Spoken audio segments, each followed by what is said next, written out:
Hi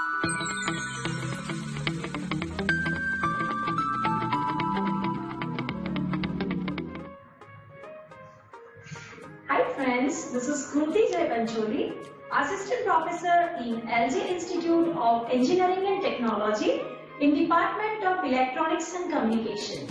This video is about subject Analog and Digital Communication System. So friends, in the last video, we learned about what is digital communication, what are the elements required for the digital communication, what is the use of the sampling, what is the necessity of the digital communication or the digitization. Okay, so now these all are the basic required for doing the communication digitally. Advantages we learned, that is for sending the signal at the longer distance without any loss, we can go for the digital signal. So now we have learned about the sampling. What is the sampling? The meaning of the sampling, that is breaking the signal into the number of parts. Or you can say that whenever we want to convert the continuous time signal into the discrete one, we should go for the fundamental, which is known as the sampling. Now, in this video, we are going to learn about what are the types of the sampling. Normally, there are the three types of the sampling. Which are those sampling? First is the impulse sampling, in which the impulse is used for doing the sampling. Natural sampling and the flat top sampling. So these are the three categories of converting the analog signal into the digital form. Very first is the impulse sampling. In the impulse sampling, that can be performed by multiplying the input signal xt, that's your analog signal, with the impulse strain, and multiplication of the input signal with the impulse strain results into the sampled output. So here you can see in the diagram, it is my xt signal, input signal. This is the impulse strain in which the impulse are repeated at the regular interval of time. Then after the multiplication of this two signal, okay, xt and the impulse strain, that results into the output, which is known as the sampled output. In that you can say that this signal, that is the discrete signal. Okay, so we have this impulsed output, and which is referred to as a impulse sampling. Okay, so now what is my equation for the yt?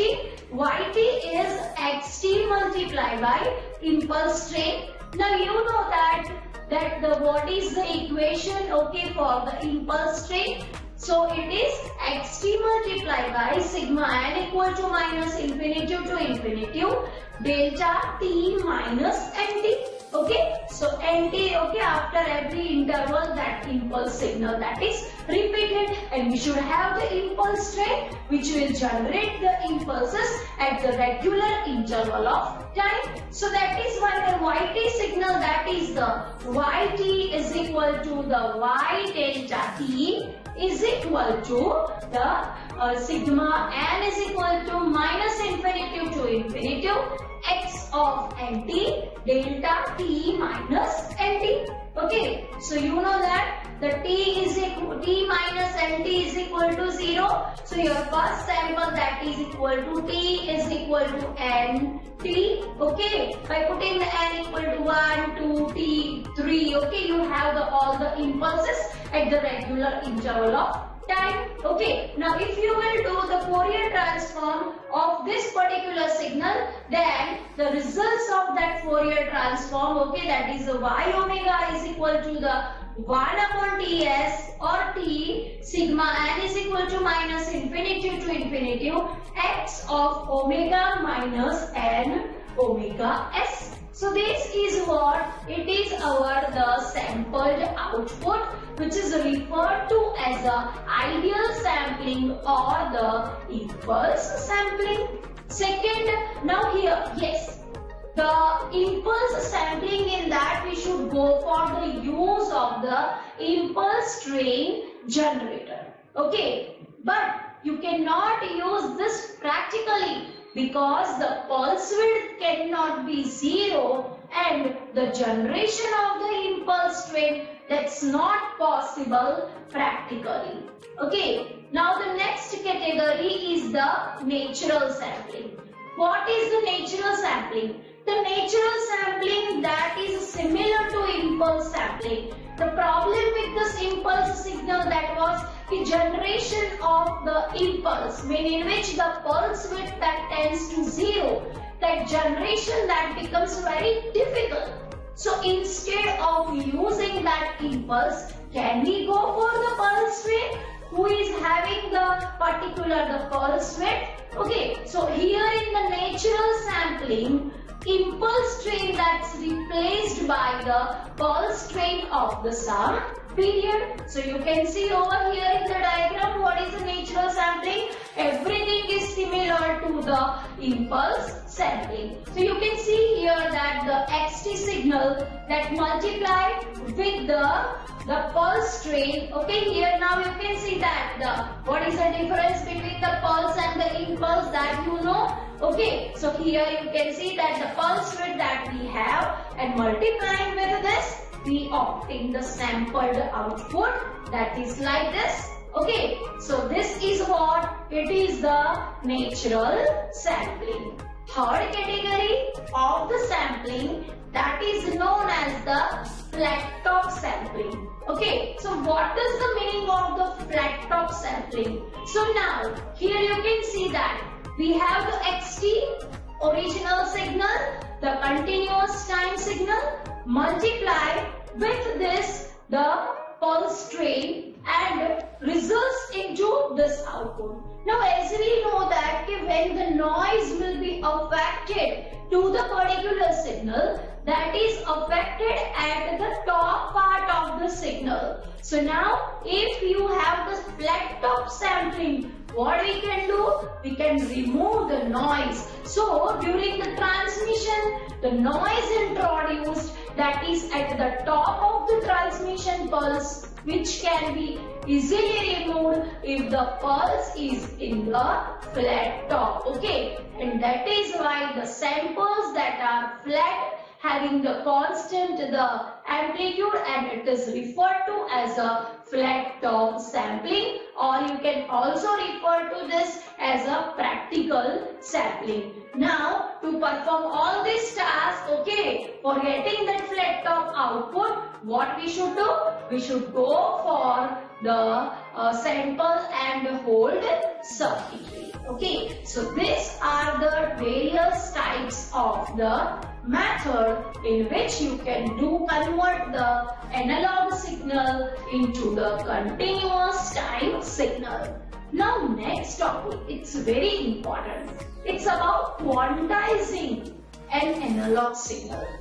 As we have converted the continuous signal into the discrete form, now for digitizing value, for taking out the binary values, we need to have the process which is referred to as a quantization. And after performing this quantization, we can have the value, okay, for the particular pulse. So we have to find out the round off value of the sampled output, which is referred to as a quantization. So the digitization of the analog signal that involves the rounding off of the values, and which are approximately equal to the analog values. And the method of sampling chooses a few points on the analog signal, and these points that are joined to round off the values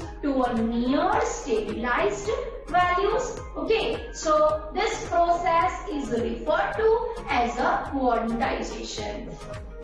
Now here you can see that this is nothing but your signal. Now, the quantizing of an analog signal, that is done by discretizing the signal with a number of quantization level. We need to divide the sampled output into the particular quantization level, and that quantization level that represents the sampled values of the amplitude by a finite set of the levels, which means converting the continuous amplitude samples into the discrete time signal. So here you can see in the diagram what we have. You have all the sampled output, fine. Now in the sampled output, what is the value of this sample if I want to know? What is the sample value of this I want to know? So now what should I do? First of all,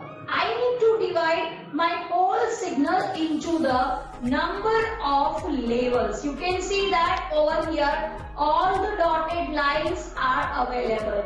Now what this dotted line that represents? It represents the quantization level. So we need to divide them into the number of levels. Now that number of levels, okay, that is according to what? So that is according to the voltage level that we got. Here you need, okay, the output, the binary output, okay. So now if it is the 4-bit output, then we need to divide them into the 16 level. So to how the 16 level? 2 raised to 4 is equal to 16 level. So 4 that indicates the number of bits. Here you can see that 0, 0, 0, 0 up to the 1, 1, 1, 1. Okay. So that way the 4 bits, and if the 4-bit output you want, you need to divide your signal into how many levels? The 16 level. Similarly, the 3-bit output, okay, according to the signal, you may take the decision to take the how many levels that you need, okay, and according to that, this particular level, okay, so now you can just see that how the graph values you can find out. The same way you will find out over here that we have this dotted line. Now this dotted line that is connected, okay, onto that axis, that is the 0, 0, 0, 1. So that sample value is what? It's a 0, 0, 0, 1. The first sample value is what? So that is you can see over here that it's a 0, 1, 1, 0. Okay. So that way all the samples value by dividing that analog, the continuous sampled value into the number of quantization level, we are able to find out the particular value. Okay, so this is what that we are rounding off the particular value and we are finding out the value of the sample. So both the sampling and the quantization that results in the loss of the information. You know that over here we are rounding off the values, okay. So you know that while the rounding of the particular value, the some value, okay, that can be missed, and due to that the quantization error that may occur in the communication. So the quality of the quantizer output that depends upon the number of quantization level used.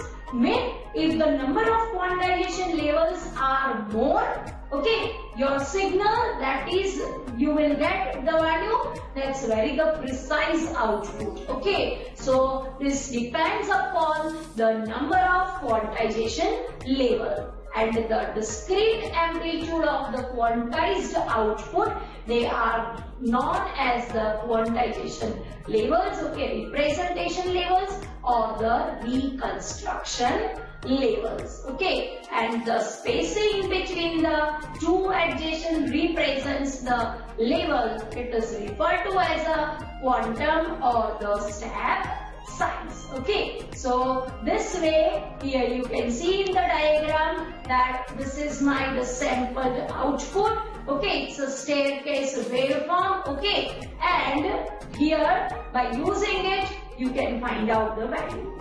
Now types of the quantization. There are the two types of the quantization. According to the steps quantization levels that we are introducing, Okay, based on that, the classification of the quantization takes place. There are the two types of the quantization. One is known as the uniform quantization. The meaning is very simple. Uniform means while the quantization levels, okay, or the step size that are similar, it is referred to as a uniform quantization.